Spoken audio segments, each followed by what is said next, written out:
నమస్తే. Welcome to వి3 news. లక్ష్యం సమాజహితం. ఇక వార్తల్లోకి వెళ్లే ముందు ముఖ్యాంశాలు. దానికి మించిన ఆస్తుల కేసులో రెడ్ హిల్స్ జలమండలి జనరల్ మేనేజర్ అనంత్ లక్ష్మీ కుమార్ ఇంట్లో ఏసీబీ అధికారులు దాడులు నిర్వహించారు. హైదరాబాద్ లోని ఆయన నివాసంతో పాటు అతని బంధువుల ఇళ్లలో ఏకకాలంలో 8 ప్రాంతాల్లో సోదాలు చేపట్టారు. మల్లాపూర్ లోని కుమార్ నివాసంలో ఏసీబీ డీఎస్పీ మజీద్ అలీ ఖాన్ ఆధ్వర్యంలో ప్రత్యేక బృందాలు విస్తృతంగా తనిఖీలు చేపట్టారు. ఈ దాడుల్లో భారీగా నగదు బయటపడినట్లు తెలిసింది. ఇప్పటికే దాదాపు 100 కోట్లకు పైగా అక్రమాస్తులను గుర్తించినట్లుగా తెలుస్తోంది. ఇంట్లో కుప్పలుగా ఉన్న నోట్ల కట్టలను చూసి ఏసీబీ అధికారులు సైతం ఆశ్చర్యానికి గురైనట్టు సమాచారం. స్వాధీనం చేసుకున్న నగదు భారీగా ఉండడంతో లెక్కింపును కౌంటింగ్ మెషిన్లను ఉపయోగిస్తున్నారు. ఈ సోదాల్లో కిలో బంగారు ఆభరణాలను స్వాధీనం చేసుకున్నట్లు తెలుస్తోంది. అలాగే హైదరాబాద్ తో పాటు పలు ప్రాంతాల్లో భూములు ఉన్నట్లుగా కూడా గుర్తించారు.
గ్యాస్ కొరతతో ప్రజలు ఎదుర్కొంటున్న ఇబ్బందులను ప్రతిబింబిస్తూ పెద్దపల్లి ఎంపీ గడ్డం వంశీకృష్ణ కట్టెల పొయ్యిపై స్వయంగా వంట చేస్తూ నిరసన తెలిపారు. ఈ సందర్భంగా ఎంపీ మాట్లాడుతూ దేశం అంతర్జాతీయ వేదికలపై గొప్పగా కనిపించడం ఒకవైపు అయితే గ్రామాల్లో ప్రజలు గ్యాస్ సిలిండర్ లేక మళ్లీ కట్టెలకు వెళ్లాల్సిన పరిస్థితి మరోవైపు ఉందన్నారు. ఇది కేంద్ర ప్రభుత్వ విధానాల వైఫల్యానికి నిదర్శనమని అన్నారు. గ్యాస్ సరఫరాలో తీవ్ర అంతరాయం ఏర్పడడంతో పేద మధ్యతరగతి కుటుంబాలు తీవ్ర ఇబ్బందులు పడుతున్నాయని ఆయన ఆవేదన వ్యక్తం చేశారు. మహిళలు మళ్లీ పొగల్లో వంట చేయాల్సి రావడం దురదృష్టకరమని అన్నారు. ప్రచారాల కంటే ప్రజల ప్రాథమిక అవసరాలపై దృష్టి పెట్టాలని, గ్యాస్ సరఫరాలను తక్షణమే పునరుద్ధరించాలని కేంద్ర ప్రభుత్వాన్ని ఎంపీ డిమాండ్ చేశారు.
Suryapet town Suryapet sub division పరిధిలోని రౌడీ షీటర్లకు టౌన్ పోలీస్ స్టేషన్ ఆవరణంలో కౌన్సిలింగ్ నిర్వహించారు.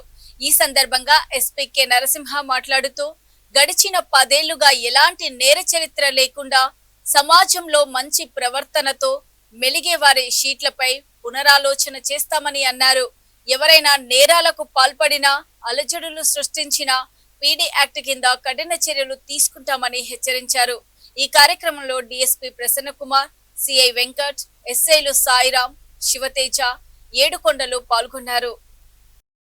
ఈ రోజు సూర్యాపేట జిల్లా సూర్యాపేట సబ్ డివిజన్ పోలీస్ పరిధిలో మనము ఇంతకు ముందు గతంలో నేరాలు చేసి హిస్టరీ షీట్స్ ఓపెన్ అయ్యి అందులో స్పెషల్గా రౌడీ షీట్స్ ఓపెన్ అయినటువంటి అందరినీ కూడా కౌన్సిలింగ్కి సూర్యాపేట పట్టణానికి పిలిపియడం జరిగింది. వాళ్ళు ప్రజెంట్ ఏం చేస్తున్నారు, వాళ్ళ నడత ఏ విధంగా ఉంది, మంచి ప్రవర్తనతో ఉంటున్నారా లేదా క్రాస్ చెక్ చేసుకొని ఫర్దర్గా వాళ్ళకి గత 10 సంవత్సరాల నుంచి ఎలాంటి నేర చరిత్ర లేకుండా సమాజంలో మంచిగా ఉంటూ సమాజ హితం కోరుతూ ఉన్నారంటే వాళ్ళ మీద ఉన్న షీట్ గురించి పునరాలోచన చేయడం జరుగుతుందని చెప్పడం జరిగింది. అదేవిధంగా ఈ సందర్భంగా వాళ్ళందరినీ హెచ్చరించడం జరిగింది. ఎవరైనా మనకు ఈ నేరాలు చేయడంలో కానీ నేరాలను ప్రోత్సహించడంలో కానీ సమాజంలో అలజడులు సృష్టించే వాళ్ళు కానీ అదేవిధంగా రాజకీయమైనటువంటి లబ్ధి కోసం కొట్లాటల్లోకి దిగడం కానీ లేకపోతే గుంపులుగా ఒకరి మీదకి ఒకరు పోవడం కానీ చేసినట్లయితే తీవ్రమైనటువంటి సెక్షన్ల కింద నేరాలు నమోదవుతాయి. అదేవిధంగా మనం ఒకవేళ వాళ్ళు అదేవిధంగా నడత మార్చుకోకపోతే వాళ్ళ మీద ప్రివెన్షన్ డిటెక్షన్ యాక్ట్ కింద కూడా మనం కేసులు నమోదు చేయడం జరుగుతుంది. ఏ చిన్న అంశంలో కానీ సమాజంలో అలర్జీ సృష్టించడానికి కారకమైన వెనకాల ఉండి ప్రోత్సహించిన సమాజంలో అశాంతి నెలకొల్పడానికి ప్రయత్నం చేసినా ఖచ్చితంగా చట్టరీత్యా తీవ్రమైనటువంటి చర్యలు తీసుకోవడం జరుగుతుందని వాళ్ళందరికీ సూచించడం జరిగింది. మంచి ప్రవర్తన కలిగి ఉండండి, సమాజ హితం కోరండి, సమాజంలో మంచిని పెంపొందించడానికి కృషి చేయండి.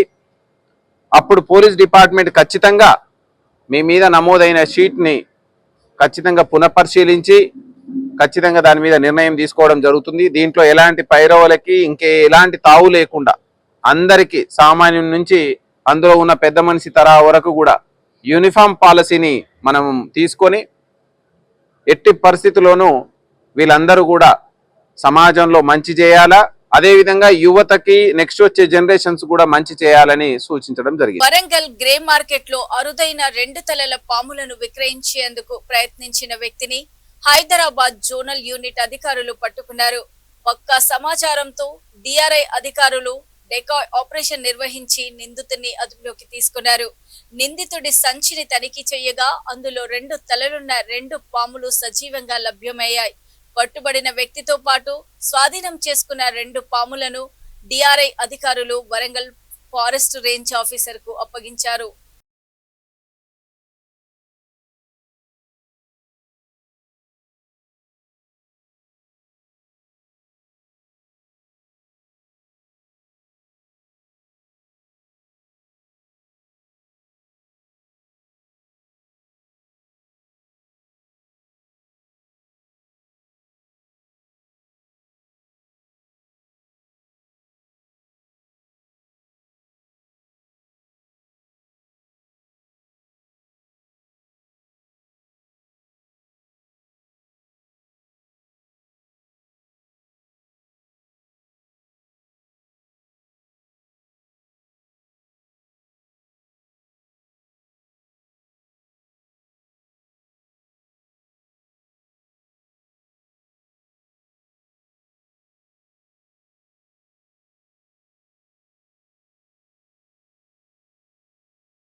సూర్యాపేట రూరల్ పోలీస్ స్టేషన్ పరిధి టేకుమట్ల వద్ద ఏర్పాటు చేసిన పోలీస్ చెక్ పోస్ట్ తనిఖీలను ఎస్పీ పరిశీలించారు.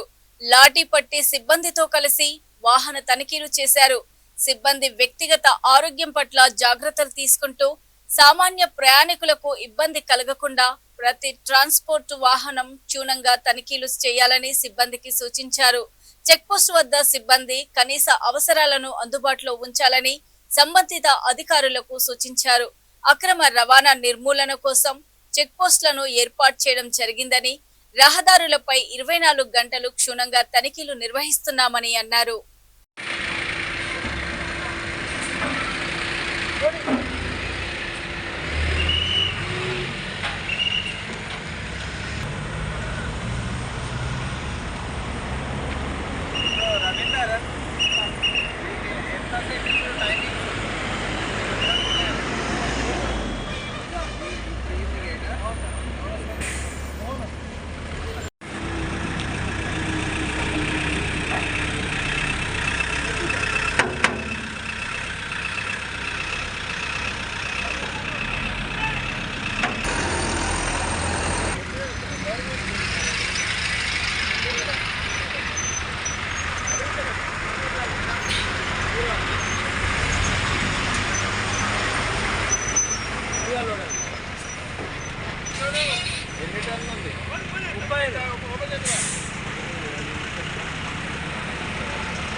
అనంతపురం జిల్లా రాప్తాడు మండల కేంద్రంలో టీడీపీ పార్టీ కార్యాలయంలో టీడీపీ నాయకులు మీడియా సమావేశంలో మాట్లాడారు.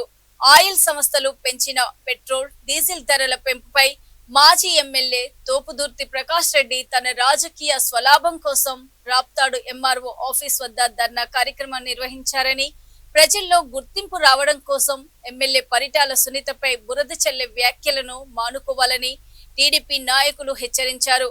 వైఎస్ఆర్సీపీ ప్రభుత్వం ఉన్నప్పుడు నియోజకవర్గంలో ఒక్క సీసీ రోడ్డు వేసిన పాపాన పోలేదని, నేడు రాప్తాడు నియోజకవర్గానికి నిధులు తీసుకొచ్చి ప్రతి ఒక్క గ్రామంలో సీసీ రోడ్లు, తాగునీరు, సాగునీటికి కాలువలు ఏర్పాటు చేసి నియోజకవర్గాన్ని అభివృద్ధి చేస్తున్న ఎమ్మెల్యే పరిటాల సునీతపై అవాకులు చవాకులు పేలితే సహించేది లేదని, మరోసారి ఇలానే చేస్తే తగిన బుద్ధి చెప్తామని టీడీపీ నాయకులు హెచ్చరించారు.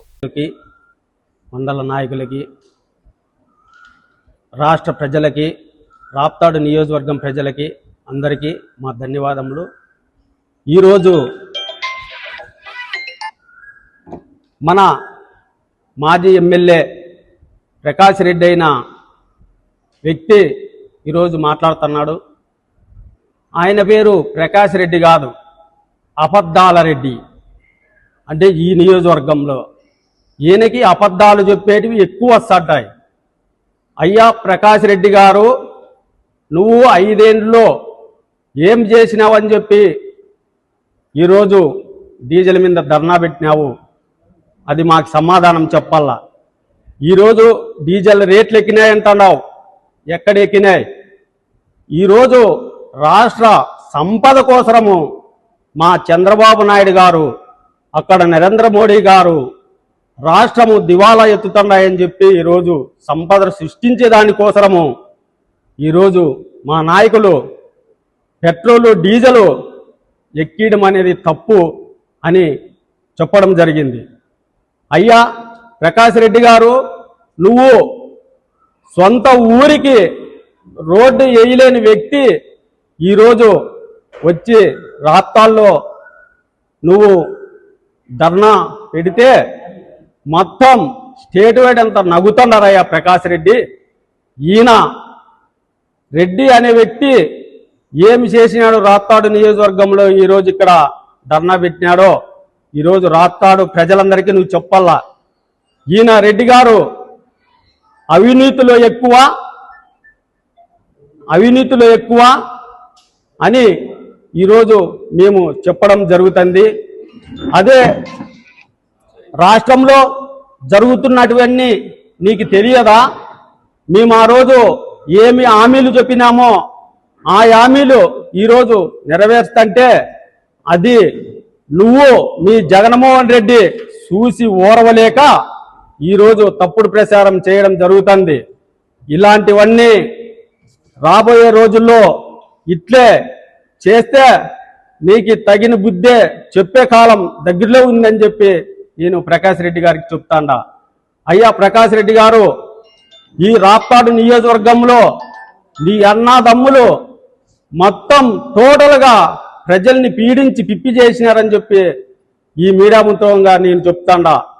మళ్ళా ఈరోజు మాట్లాడుతున్నారు జగన్మోహన్ రెడ్డి 5 ఏళ్ళలో ఏదో చేసినాడంట. ఏంది చేసినాడయ్యా? ఈ రాష్ట్రానికి జగన్మోహన్ రెడ్డి చేసిండేది జనాలకి 0. ఈరోజు మేము ఆ రోజు సూపర్ 6లో ఈరోజు తల్లికి వందనమైతేమి, ఆ రోజు 4000 పింఛని చంద్రబాబు నాయుడు ఒకటే తూరే చెప్పితే మొదటి రోజు 7000 పింఛని ఇచ్చి ఈరోజు 4000 పింఛని ఇస్తుంటే అది మీరు చూసి ఓరవలేక చంద్రబాబు నాయుడు మీద ఇక్కడ ఎమ్మెల్యే మీద బురద చల్లుతాండావు. అయినా చూస్తూ ఊరుకుంటాండాం. ప్రకాష్ రెడ్డి, నువ్వు ఉనికి కోల్పోతాండావు. ఈ నియోజకవర్గంలో నాకు టికెట్ వస్తాదో రాదో అని చెప్పి ఎక్కడో ఉండి ఒక నెల పోయిన తర్వాత వస్తావు, ఒక ప్రెస్ మీట్ పెడతావు, ఒక ధర్నా చేస్తావు, ఏదో పెడతావు. ఇక్కడుండే నీ కార్యకర్తల్ని కాపాడుకోలేని పరిస్థితిలో నువ్వు ఉండవు. ఆ రోజు ప్రతిపక్షంలో కార్యకర్తల్ని కాపాడుకుంటూ ముందుకు తీసుకుపోతూ పరిటాల కుటుంబం ఆ రోజు నుండి ఈ రోజు వరకు కార్యకర్తల్ని చేతిలో పెట్టుకొని కాపాడుతుంది. ప్రకాష్ రెడ్డి, నువ్వు మాట్లాడుతున్నావు నేను ఏదో పెద్దగా చేసినానని.